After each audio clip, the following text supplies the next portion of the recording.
Hi everyone, I'm Candice with Eclectic Coach, and be sure to like, share, and subscribe and hit the notification bell if you want to be updated when I make new videos. And also, I do personal coaching for MBTI and 16 personality archetypes. So if you're interested in that, there's a description in the link below. But also know I will never solicit you for services. So if somebody's doing that, it's not me.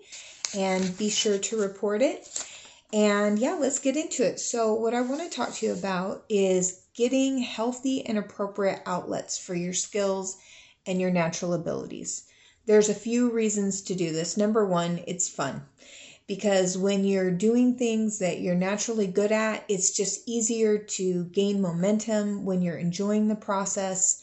It's something that you want to do. It's not something that you're being forced to do.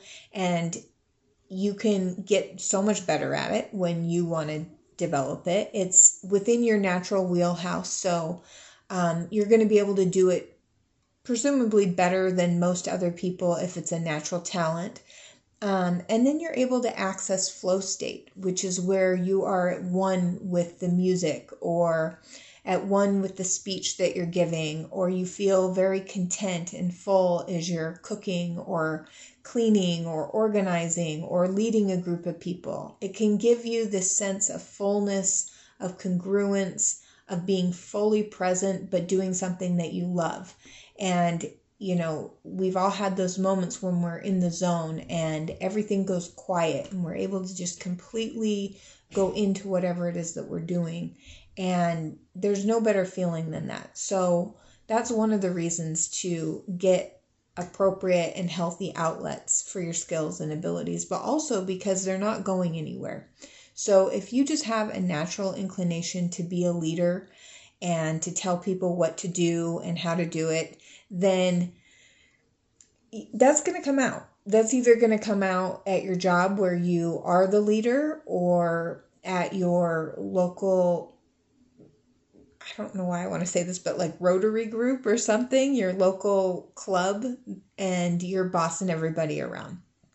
That's fine if you've decided to start the group, or you're the leader or the host for that week or whatever. But the point is that you're doing that leadership thing, that leadership role in a conscious and healthy way.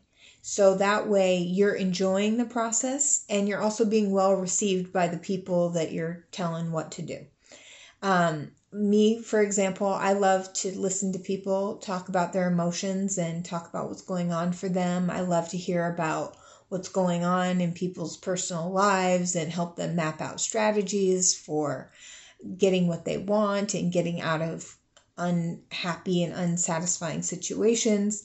And I had a sales job, and I would always get myself into these conversations where I'm basically playing unpaid therapist and doing my sales job.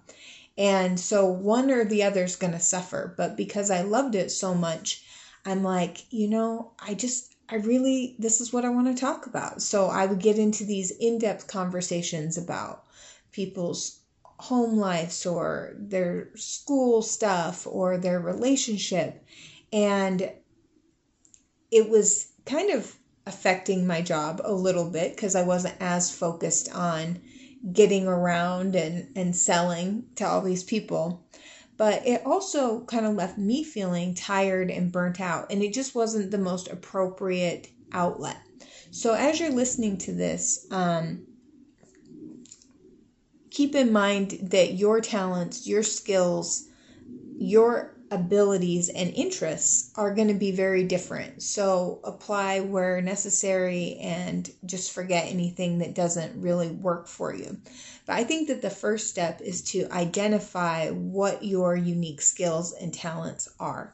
And that's where MBTI and 16 personality types, basically the same model, can give you an immediate snapshot into what you're likely to be really good at. As far as different skills. So what MBTI is it's a personality type indicator that's showing you how your brain processes information. And then your personality is kind of the outgrowth of that. It's a really quick way to identify what you're naturally skilled in, where you're going to excel, and where you're going to have some challenges.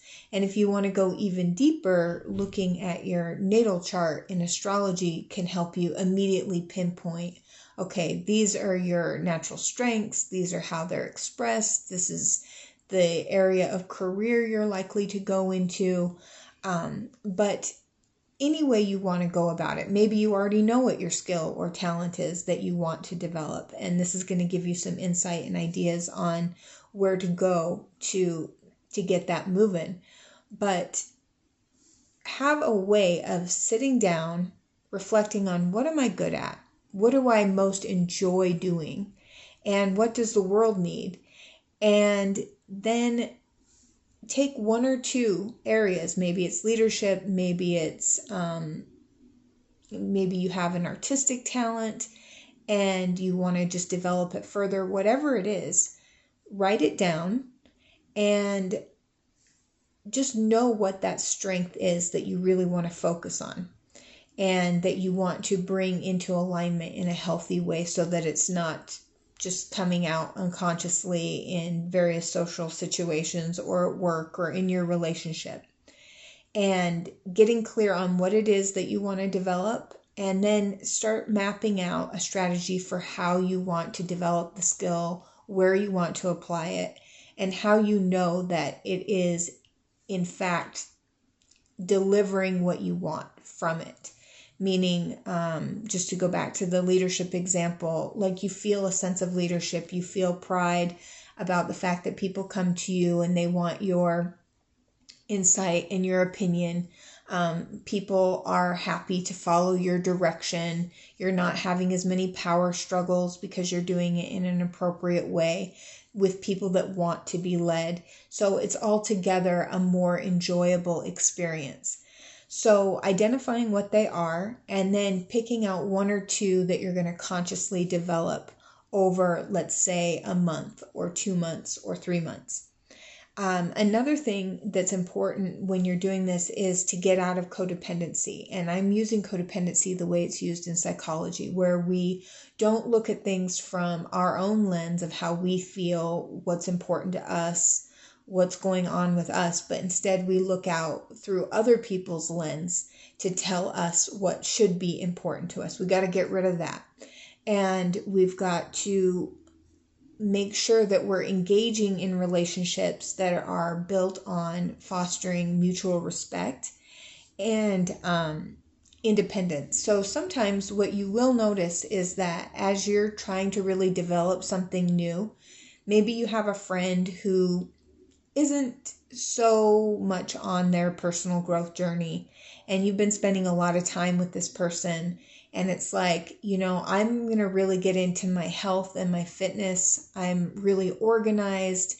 I'm really good at planning ahead. So I'm going to do meal preps. I'm going to plan out my workout days, this many days, and you're getting really into it. You want to get into health and fitness, and you want to do it in this creative but very focused way. You might have a friend who's not there yet, and they might try to, make little comments about you never being available, or you don't have time for them anymore. Or just my point with that is that's just one example of how some of our friendships and relationships, and this can happen in our romantic relationships, the person feels like they're going to lose the us that they've come to know and love.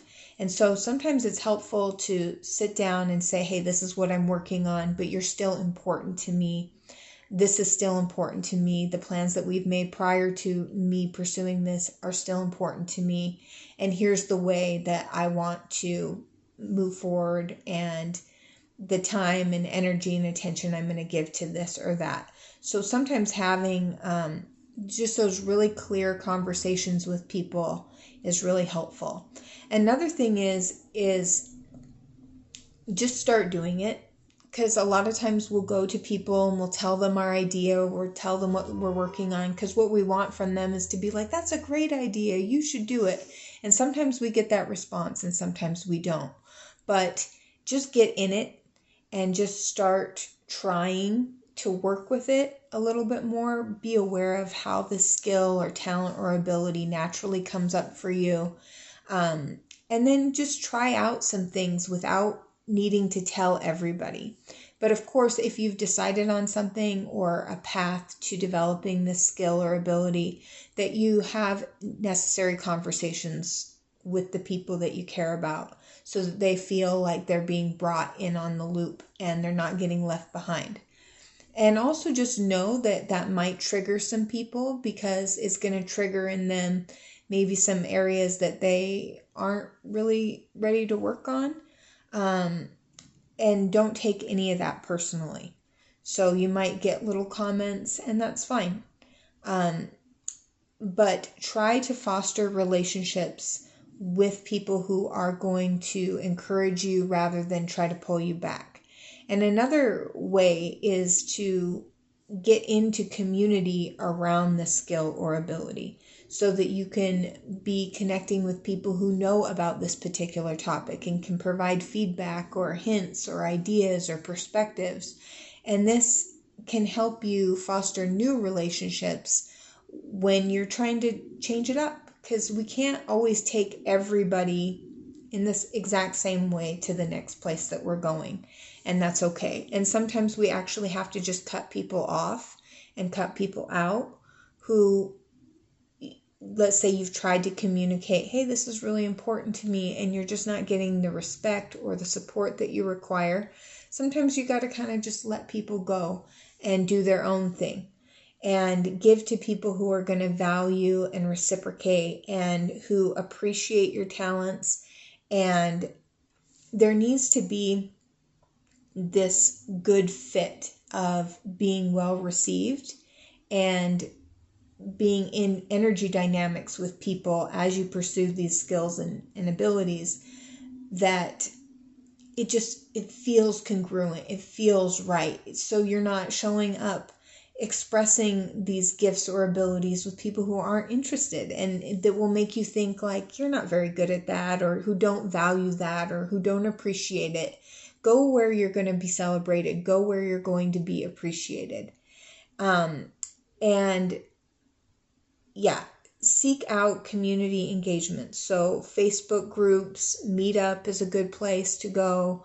And when you get there, talk to the organizer, talk to the other people there, get people's information. And I just recommend this in general, even as a very introverted type.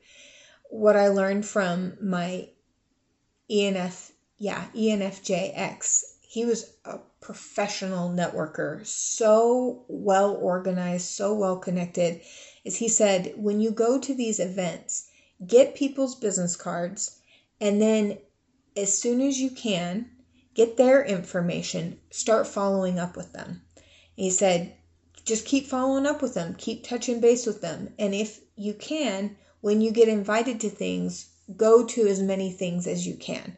Because people, there's kind of a momentum with everything, whether it's looking for a new job or if it's looking for a new friend group or this community project. The more events you go to, the more you get invited to more events and you meet more people. And he had a whole strategy. So he had a template that he would send people, basically, hey, it was great meeting you. And he would just stay on top of his social network. I still have not mastered that yet. But that's one of the skills that I'm going to build out in this next year, is I'm going to be more social. And I'm going to start going to groups and connecting with people and following up with them and not expecting them to follow up with me, and having a day strategy where I stay in continuous contact with people once a week or something. Even as I'm saying that, as an introvert, I'm just oh God, it's a little daunting. So that's another thing, is you're going to feel that whoa feeling oh, okay, I don't know if I can do this. This is a lot. Anytime you go to develop outlets for your skills and abilities, you're going to go to this next growth edge.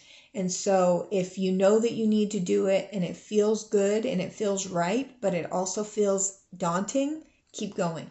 that means that you're on the right path. So yeah, engage in community groups, join a group. Sometimes it's worth it to pay. There's a lot of free resources, of course, and we've got to do the best we can with what we have. But when you pay for something, you're paying attention. You have to pay sometimes to pay to want to go, because then it's like, I've already paid all the money. It helps you follow through with your commitment. So see getting involved in groups that are going to help you grow and develop the skill and ability as an investment in yourself. And think of all the things that you can invest in. You can't control the real estate market. You can't control the stock market. You can't control how one business is going to necessarily perform or not. But one thing you have more control over is yourself. And it's the only thing that you have so much control over. So seeing this as an investment in the one thing that you can take direct control over is important. And to put up the money to say, I value myself, I value the skill, I want other people to value me and value the skill, and so I'm going to invest in it. We can think all these thoughts, and I am valuing myself, I am investing in myself, but until we shell out the cash, are we really doing it? Something to look at and something to think about. So if you can't find somebody who's putting on a specific group, let's say, like, for example, I'm really interested in 3D printing and manufacturing. Maybe I start my own group. Maybe I go to a maker's lab, and universities are a great place as a social resource. So is church. Just to let's just do a quick rundown. Facebook groups, meetup groups, universities have labs, and taking an extra online class, joining an online community group with somebody that you really admire who's doing something that you're interested in is a great way to do it. Joining like a professional organization. So let's say you work for a large corporation. A lot of them do different types of community sort of groups to kind of create this cohesion. So look at the resources that you already have, the universities, the corporation that you're already a part of, church groups. And if there isn't what you are interested in, create your own group. Get on Meetup, become an organizer, and just start letting people know about it. Because if you're interested in it, you could probably find at least one or two other people who would be interested in it and that you could collaborate with and learn with.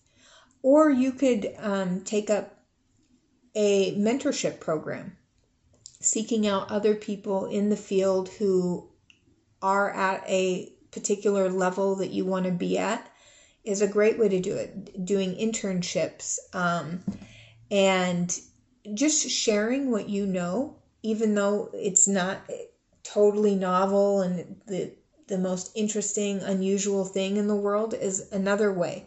Is just put up like a community class or something in your neighborhood, or like I'm doing with these videos. You get people who comment and want to connect with you, or you have stuff that you can show other people, and that can bring your relationship further along. So either create your own group or just start sharing what you know as you are learning and exploring it. And track your progress and show people, like, this was me starting the violin on day 1 and this is me on day 30, and take people along on the journey with you. So also cultivate environments that encourage growth. So this is why I love classes at the community college nearby, is that you get a grade, you get feedback, it's very focused on a particular topic. But engaging in a place that is full of other people who are also trying to grow can help keep that momentum and help you have those relationships that make the journey fun. I made another video about enjoying the journey and not just the destination, and creating relationships that are meaningful and supportive are a great way to do that. So, and then you're less likely to be around people who are going to put you down for the efforts that you are making. And even when things don't work out as expected, because they're not always going to work out as expected, when you're dealing with somebody who's also putting themselves out there and putting themselves on the line, they don't have as many discouraging comments because they know how it is, and not everything's going to turn out a certain way or the way that you had hoped. But you don't want to be getting like rude comments from somebody, you know, who's supposed to be supporting you, and they're just like, yeah, that wasn't very good. You know, people who are out there doing stuff understand that it's not perfect and it's not going to be perfect. And they can show you through their own example, hey, I kept going even when it was difficult, and look at where I'm at now. Or they can see where you're going and give you some pointers or some helpful feedback to help you stay the course. So another thing that you are going to want to do is set aside times. Let's say that you've decided a skill that you're going to develop over the next 2 months, and just a rough list of how you're going to go about honing and refining that skill.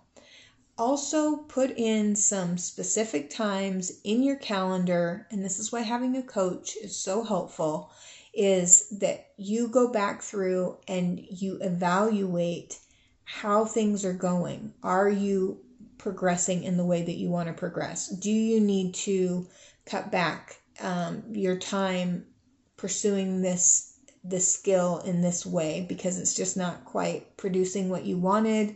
Or you thought you would try it and you decided to look at it like an experiment just to see what happened and go to this group, and you just weren't feeling it. That's fine, but don't quit. Don't quit on the whole idea and goal of developing your musical ability, for example, because you went to a music group and you didn't like the instructor. Okay, let's find another music group to go to. Or are you had a goal to be able to play this many songs, for example, with learning an instrument. How's that going? Are you enjoying the process? Do you need to learn some different songs? Maybe you need to learn songs that are in alignment with music that you really like. Or how is it going, and where do you need to make refinements or pivots altogether so that you keep going forward developing this skill and ability, but you don't quit on it, because you're going to go through a period where it feels like no progress is happening, nothing is happening. And there's just this sort of blocked feeling that you need to move through as you're developing this skill and ability. And you're going to have a sort of mental itch. Every time we go to do something that we're interested in, but we're not quite there yet, we're not at mastery level, we can't access flow because we're not good at it enough, and we kind of have to think like playing the piano and hitting your chords, and it can get really frustrating.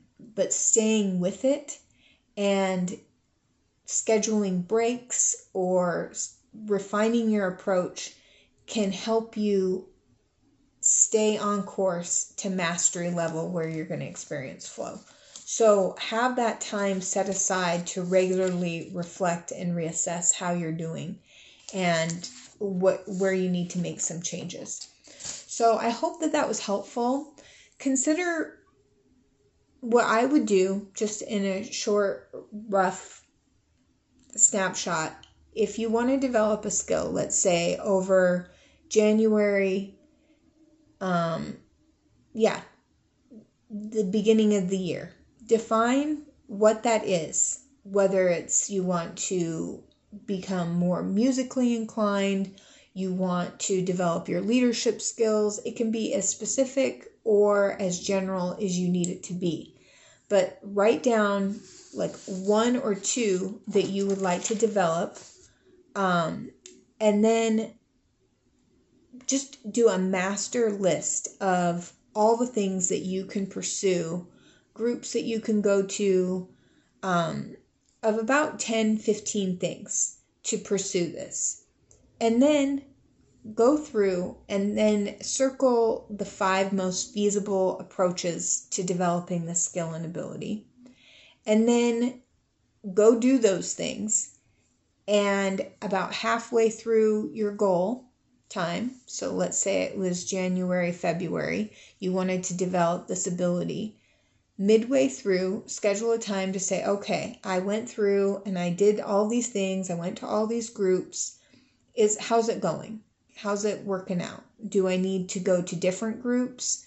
Do I need to change my role within the groups? How can I get more from this?